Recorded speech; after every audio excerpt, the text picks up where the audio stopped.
All right, so that's the story that ran on Friday, of course, detailing the arrest of the governor and, of course, the charges that he is to face this morning. And I just want to begin from the point of view, because we hear of the DPP, I think it was about 11 or 12 p.m., announcing to the country that he has ordered the arrest of the governor. Then a few hours later, we see the governor in Voi. I mean, what are your views in as far as how this arrest was conducted? And is it fair? Because the governor, you've seen a statement from the governor's office saying that he was assaulted by the police. Was it fair and humane? First and foremost, it is a big crisis now and paralysis in the county of Nairobi. And when this incident happened, actually I was at the airport.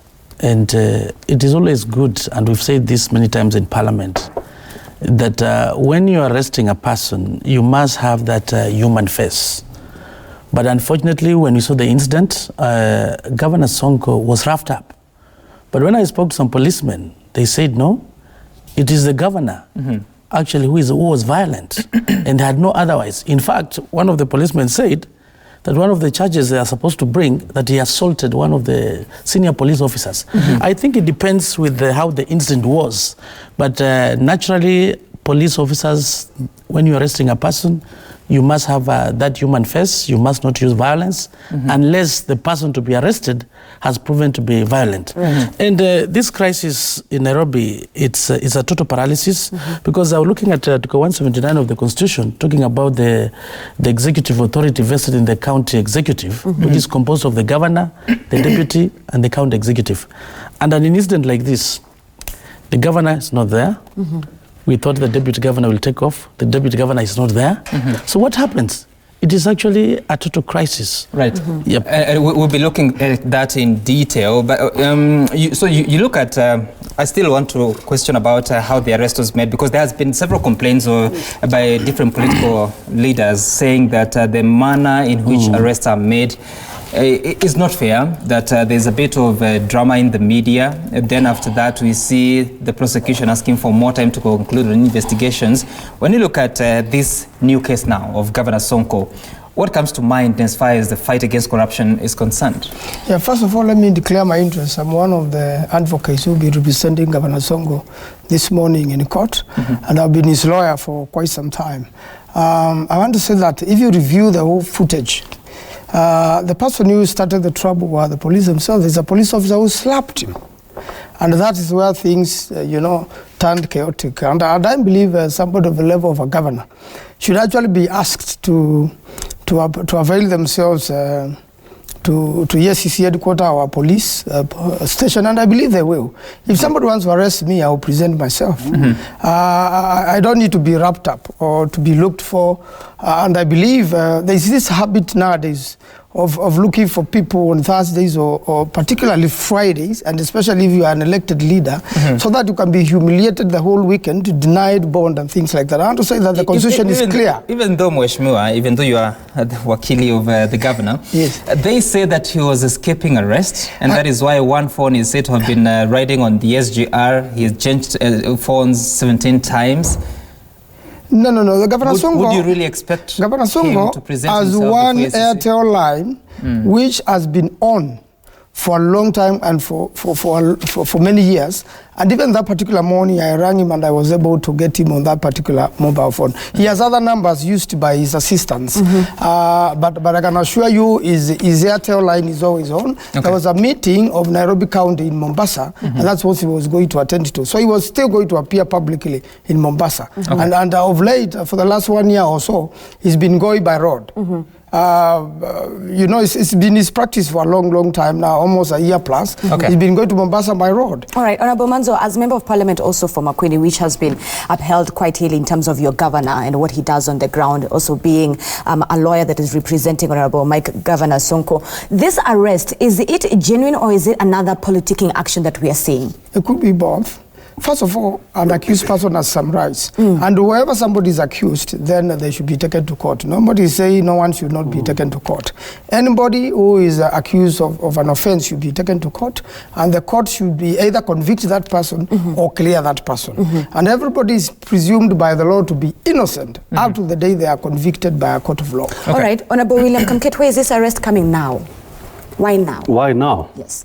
I mean, I believe the investigation has been on for a while, and I believe the DPP found the right evidence at the right time. So it's a question of DPP being ready. So I do not see anything sinister about now. Okay. I'm happy my friend Mheshimiwa Maanzo here has made arguments for his client. The argument he's making here, he should be making in court, actually. I wonder what he's doing here now. Because his friend is in deep trouble. What do you mean in deep trouble? I mean, this is weird. I have a lot of respect for Governor Sonko. I mean, for somebody to get elected governor of Nairobi takes a lot of effort. But we are talking about somebody here who is now who has a history of escape from jail. So I mean, I would imagine how my friend here will have a lot of difficulty trying to convince the court to get him out on bond, because he's proven that he is a flight risk. Right. So if I would advise him, I would tell him just to run away from the studio to court and prepare. He shouldn't be here. He shouldn't be here. All right, we'll get back to that. But first, let's take a look at some of the supplementary charges that the police are saying are going to prefer against the governor, emanating from what happened during that arrest. If you can take a look at those slides that the police officers or the police department is talking about.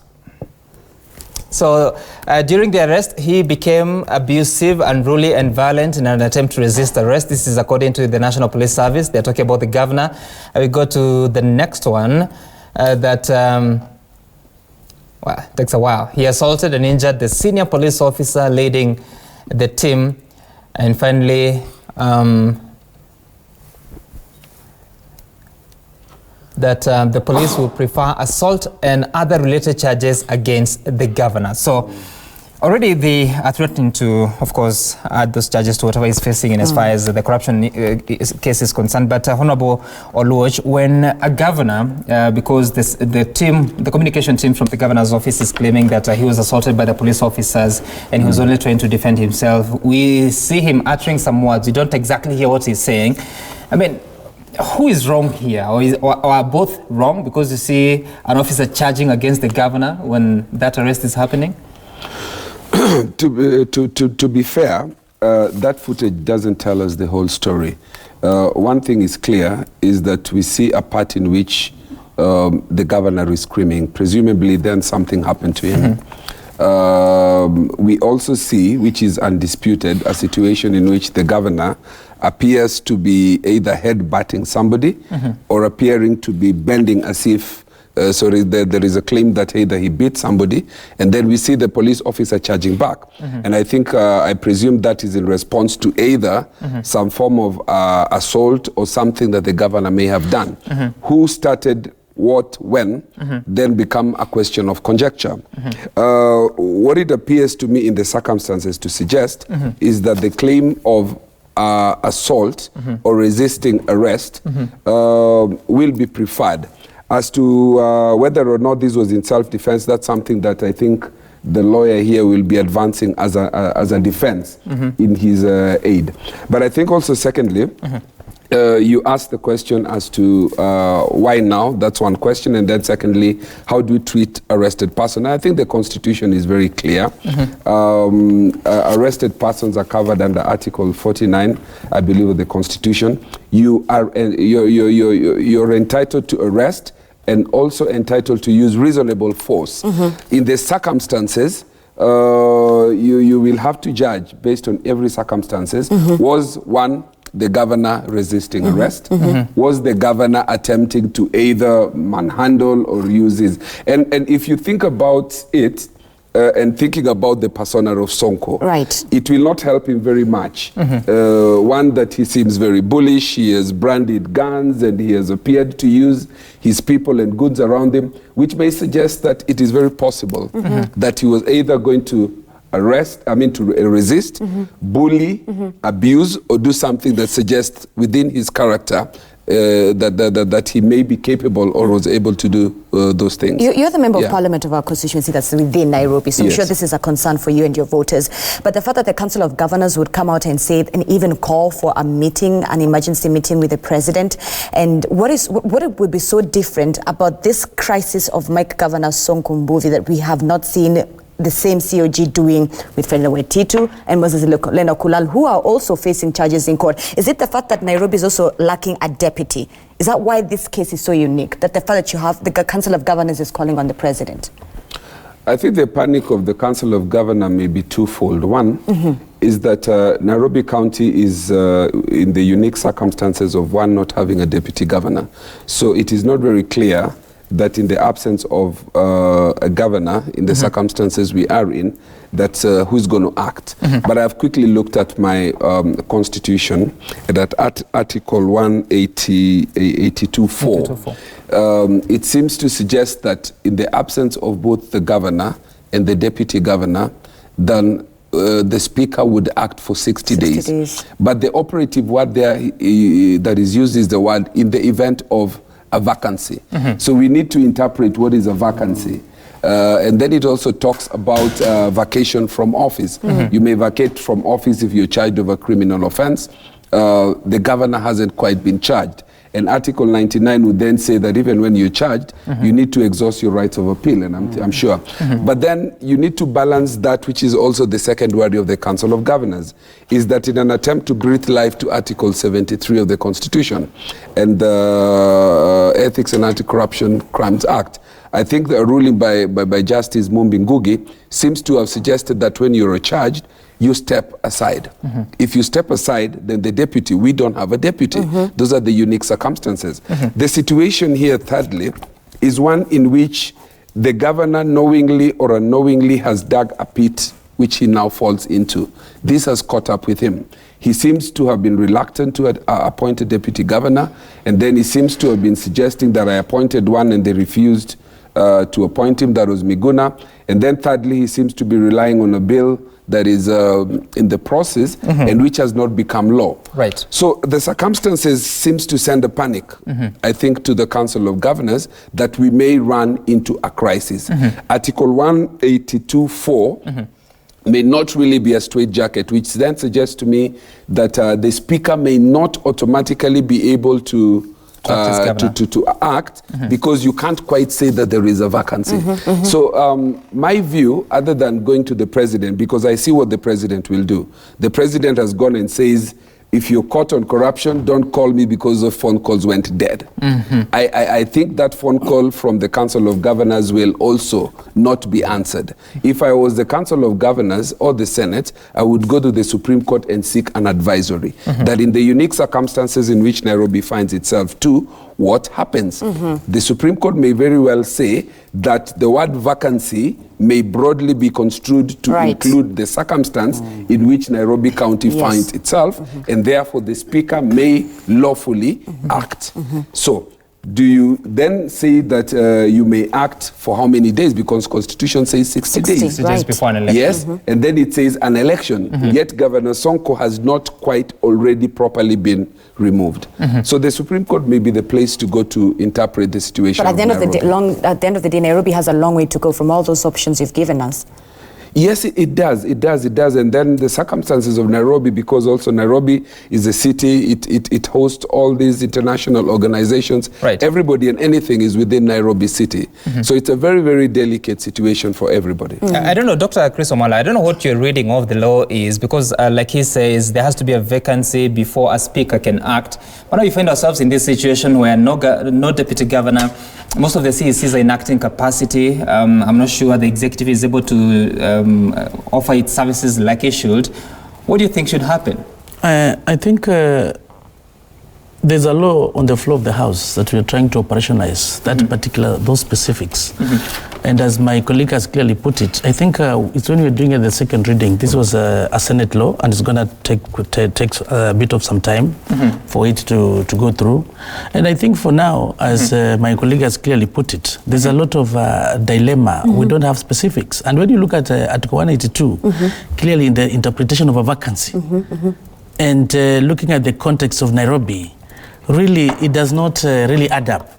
We are actually in dilemma, and maybe the best thing is for advisory from the Supreme Court. Right. Because if the Speaker takes over, and it talks specifically of 60 days within which they must hold an election. Right. And Governor Sonko, that has been arrested, you know, the principle of innocent until proven guilty, whereby you must exhaust all your appeal mechanisms. Right. It has to be exhausted before maybe we look at where they say that maybe the governor in this case has been convicted.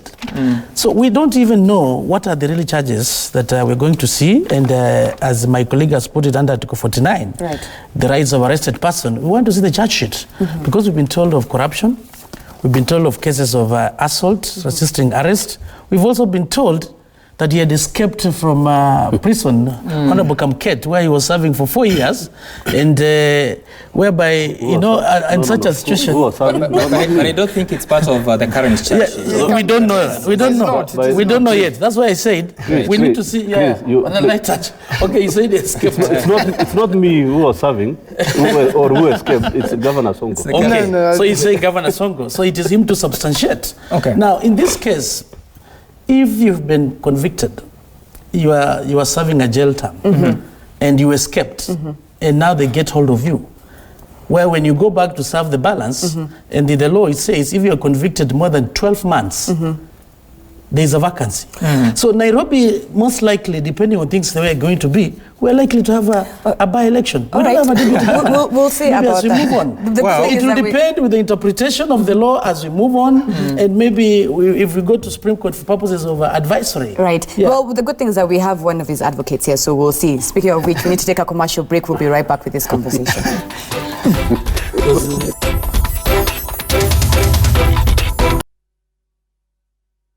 Na mimi nataka niwahakikishie kupigana na ufisadi tutapigana. Hiyo ni lazima. Na nawauliza Wakenya wote, jameni, hii sio kazi ya mtu mmoja au watu wawili.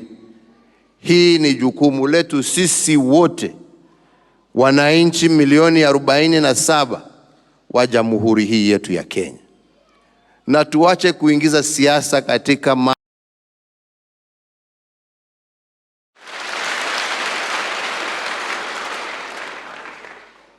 ukiwa wewe ni nani, hata ukiwa unaitwa Uhuru, ama unaitwa Kamau, ama unaitwa Patel, ama unaitwa Onyango, ama unaitwa nani. Wakati ulikuwa unafanya mambo ya ufisadi, hukuwa na familia, hukuwa na jamii, hukuwa na kanisa, uliiba peke yako. Beba msalaba peke yako. Usiingize mambo mengi. All right, that's President Uhuru Kenyatta talking about corruption yesterday when he attended a function at a church. I believe it was at St. Francis, Milimani.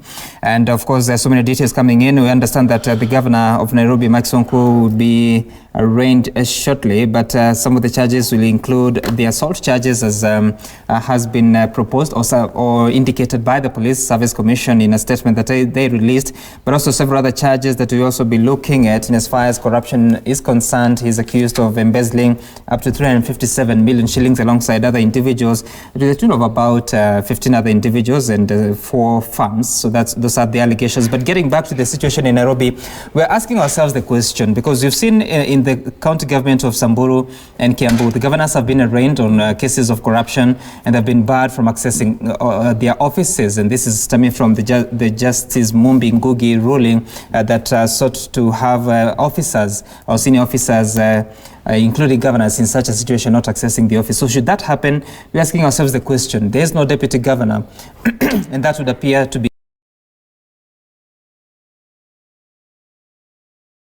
should rise. Nevertheless, of course, you are the lawyer representing Sonko. What should happen? First and foremost, the reason why governors are barred from accessing offices is in the event they interfere with evidence while the matter is going on. That's the only reason anyone is barred. But according to the law, there's no vacancy because any of those accused governors, they are still governors. And they have not left office. They are still getting their benefits. They are still paid their salaries, and they still live within their counties. So the only reason one is barred from accessing that particular office is in the event they interfere with evidence. It's not for any particular reason. That particular ruling does not mean you are no longer governor. There are ways you can cease to be governor. And therefore, in the circumstances of Nairobi, there is no vacancy.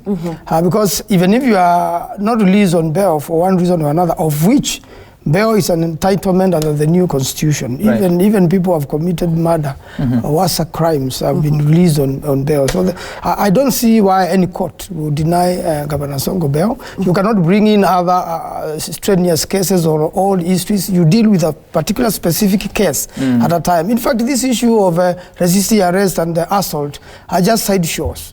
Because even in the small cases of assault, what happens, the worst which can happen is a small fine of 5,000 shillings, and they are actually sortable out of court. So let's focus on the main thing. But Mheshimiwa, of course, those arguments that can be made in court, but we're asking ourselves, because they are citizens of Nairobi, according to the latest population census, they are about 4 million. So in a situation that the governor is not able to execute his mandate as the governor, what should happen in as far as service delivery is concerned and the occupancy of that office? The law, you can only follow the law. Whether the Council of Governors or the President, he can only follow the law as it is now. They cannot manufacture their own law. So what, in your view, should the following be? In my view, he's still governor up to the next election or up to and when there will be another election. And if barred from accessing his office, how does he execute his mandate? Even if he's barred from accessing his office, I'm sure from wherever he is, he will be able to exercise the executive authority. No, Honorable. Vested on him by the people. Honorable Manzo, you live in this country, I believe, right? Yes, I do. The governor of Kiambu, Ferdinand Waititu, the governor of Samburu, Moses Leonard Kulal, they have not been able to access the offices. In fact, last week, the governor of Kiambu wanted to open a parallel office, and he was warned by the DPP himself. So really, he has not been able to execute his mandate as governor. And the deputy is executing that mandate. And the executive authority is vested of the governor and his ministers. And therefore, and the deputy anyway. And therefore, even in the case of Kiambu or the counties are still running. Nothing stops the deputy governor. Nothing stops the counties from running. I want to agree that Nairobi has a unique situation, but it will depend on how the court decides on the matter according to the facts presented. You see, we are making a lot of assumptions, and in a few minutes the court will pronounce itself. Okay. So gentlemen, as members of parliament, let me walk you down memory lane. Just this year, there's a point in time where we had the same Council of Governors, COG, saying, especially during the arrests, when Friday arrests were very popular, we saw the Council of Governors coming out and saying that governors need to be treated with the exact same, and I quote, immunity, just like the president, when it comes to shielding them from arrest. Still in the office. Oh, no, okay. I was going to start with Honorable William Kamket to get his thoughts on that. What's your stand on that? Especially in the wake of the arrests that we've been seeing, and more recently, this one of Sonko. I think some time back, when my friend governor for Busia was arrested, I went to see him. And I think I said something to that effect, that at the beginning, when we were doing the new constitution, we should have considered governors as mini presidents of their regions. That was my thought, actually. I mean, because you know what in this constitution, what we have is actually not devolved governments. Those are not governments in actual sense of the word. What are they? They're just devolved units. But they have governments. No. Because you know, government is a control of the. You must have some bit of monopoly of violence for you to be called government, and therefore, if you have monopoly of violence, you must not be subject to that violence as the chief executive of that unit. That's what it means.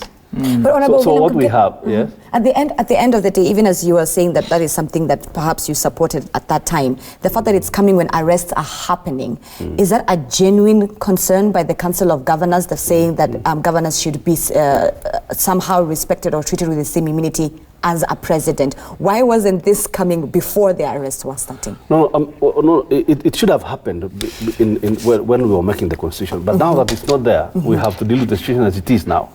That you're just somebody to be picked anyhow. And I like what the president said. If I was somebody in executive position now, like governor or CS or PS, those people who handle resources of this country, even including you had him using the word, even if you are Uhuru. I mean, really, you know. But that's not the first time we've seen the president. I would be very, very worried. But that's not the first time we've seen him like that. And I think the president is very serious. And some people must be very, very worried. I mean, during the weekend, I was in my constituency, and some CS came to my constituency and went to see a witch doctor to try and save himself from arrest. Does it work? I don't know. You will have to ask him. But that's what exactly the CS did. There are witch doctors in your place. There are witch doctors everywhere, even in Madare. No. Can you make such an allegation here? No, I am telling you the truth. That's what happened. So was he arrested, or did the witch doctor work? Sorry, no. It's a question of time now, because we have the matter is still under investigation. Okay. That's a CS from Baringo. So people are very worried. I'm telling you, and like the president said, those phone lines are now dead. You cannot call him. You cannot seek any help from him. And I want to tell the president, please do not stop at anything, even if it is your deputy. Do not stop at anyone. There must be serious fight on the war against corruption. All right, Honorable Oluwachi, you also have a comment on that before I also come to Dr. Chris Omalo. Okay, I think this matter of immunity is something that has gone round, and I think that's what Chris wanted to put in. My view is, one is that immunity for one person, namely the president, is one too many. The moment we want to get into immunity of 47 other people. Imagine when you have a rogue governor and you have a governor who is acting extra judicially or outside. I mean, we will have a very chaotic situation. What I would urge the governors to do is to have a conversation within, because they have an intergovernmental relation. And I assume that what they talk about is not to sit with the president only when there is a crisis, or the deputy president when money has not been given into the... They should ideally be sitting sometimes to talk about the committee, or rather the relationship or the body language between the levels of government when they have situations like this before the situations happen. I would assume that we've already had arrests, and the president has said there will be lots of other arrests coming. So they should probably be having a conversation and saying, can we have a way in which we have dignity, so to speak, not immunity, dignity. Make a call and give somebody notice and tell them, please, I don't know if we can go the Tanzanian way and say, Kamket, tunaomba tafadhali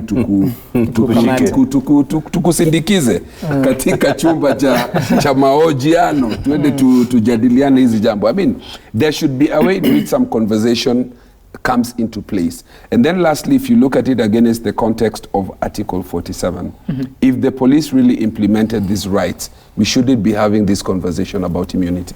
Can I say one word on this? Just before you do, of course, on the left-hand side of your screen, you see that the live pictures from the EACC. We're expecting the governor to be taken from there all the way to the Milimani locals. Stephen Leto is a man on the ground. He'll be bringing us to speed on what's happening because now it's about 25 minutes past 7 o'clock, so we should expect the procession from there to the Milimani locals to take course, because what time do they open the courts? Is it 9 o'clock? Yeah, the court starts at 9, but police prepare much earlier, so that by the time court is 30, you know, everyone is ready. The suspects are ready in court. So it's in order for them to take him to the court quite early. Okay, all right, so we'll shortly be listening to what the Director of Public Prosecutions has had to say in as far as the judiciary is concerned. Do you have that clip of the DPP speaking about the judiciary and how it's handling corruption cases? On the immunity? Yes, let's listen to that before we come back to Dr. Chris Omala here. Ikiwa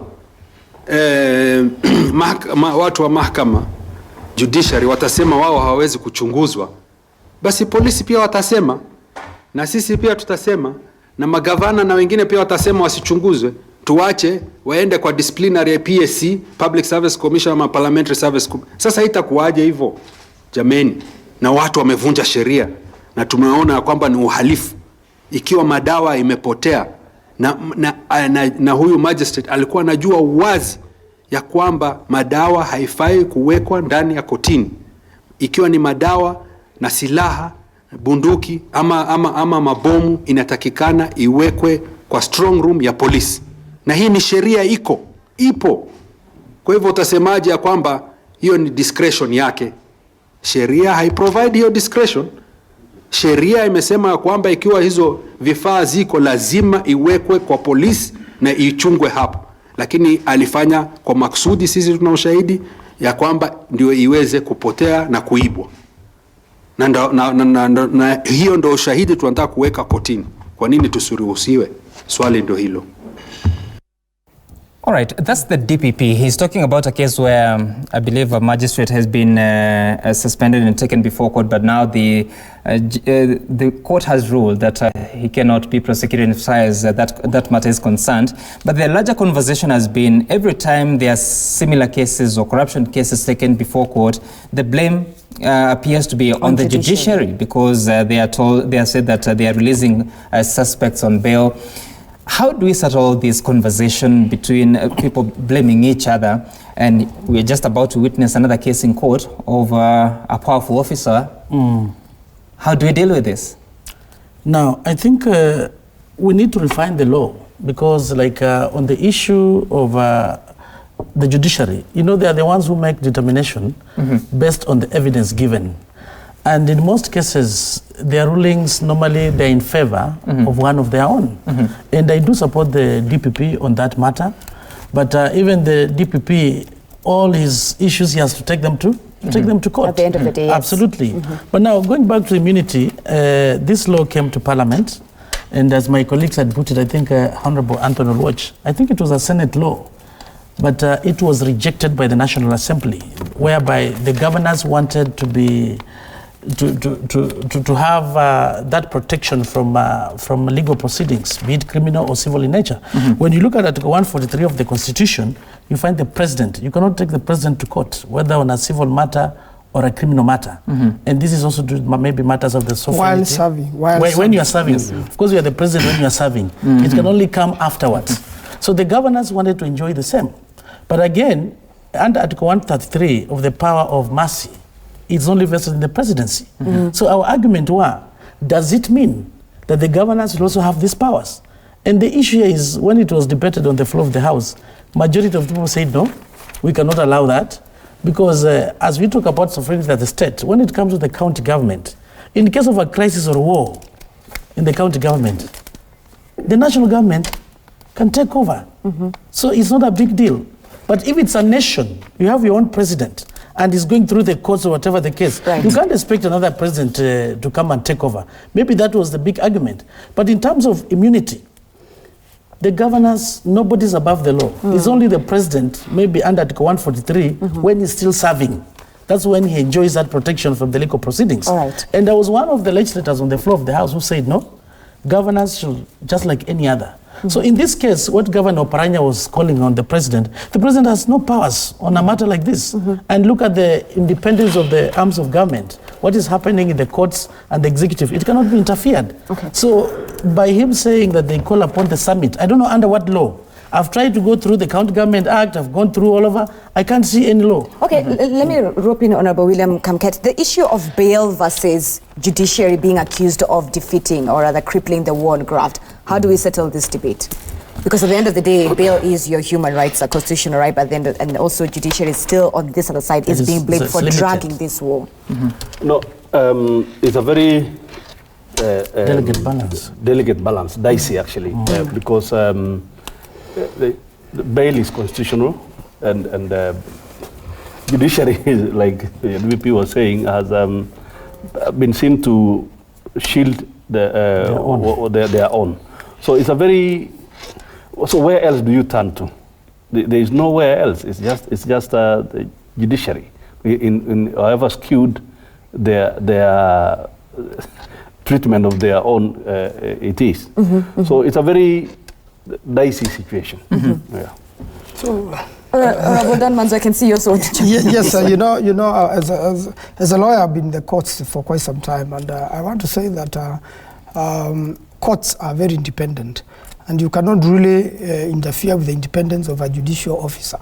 And the courts follow the law.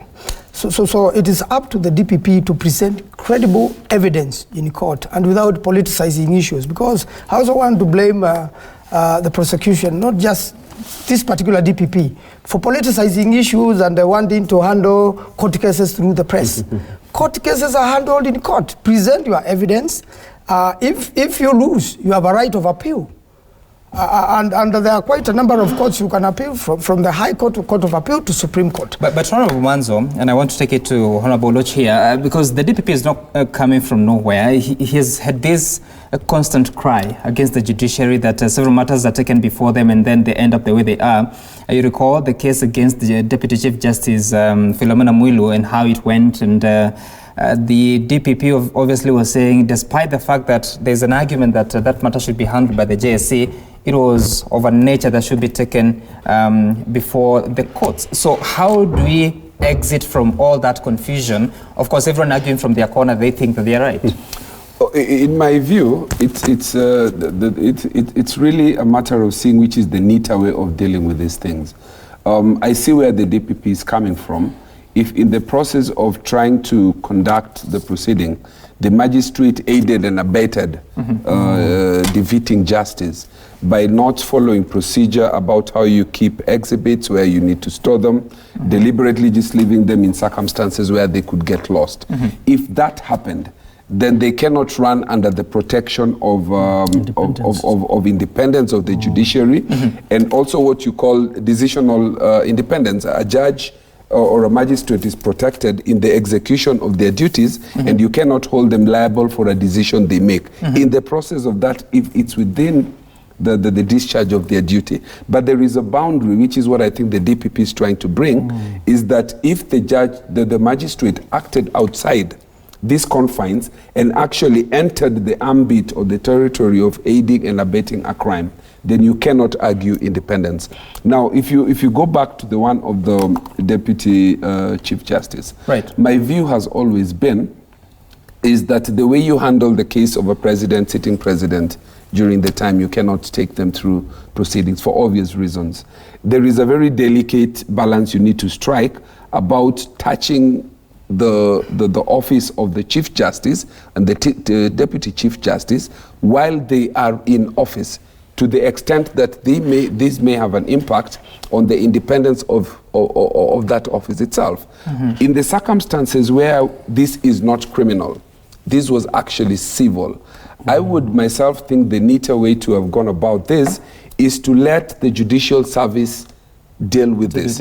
First, determine her suitability. And then, if they determine that she's not suitable or that she has abused her office by using her office to get relationship with the bank and get credit and get other things that she shouldn't have done, once she is out of office, then the prosecution or the criminal ought to have kicked. I think it's a question of not whether or not the Deputy Chief Justice can or should be prosecuted. That's not the question, but what should have come first, because of the wider national interest of trying to protect the dignity of that office, not that she should not be prosecuted. All right, of course, the conversation continues. We still bring you the live pictures from the EACC headquarters at the Integrity Center, where Governor Sonko is still being held. We are expecting that he'll be moved from there all the way to the Milimani Law Courts, where he's expected to face charges related to corruption amounting to about 357 million shillings, but I will be getting the details as soon as that court case begins. But you can text in your views and questions on 22422 or Twitter's at Citizen TV Kenya,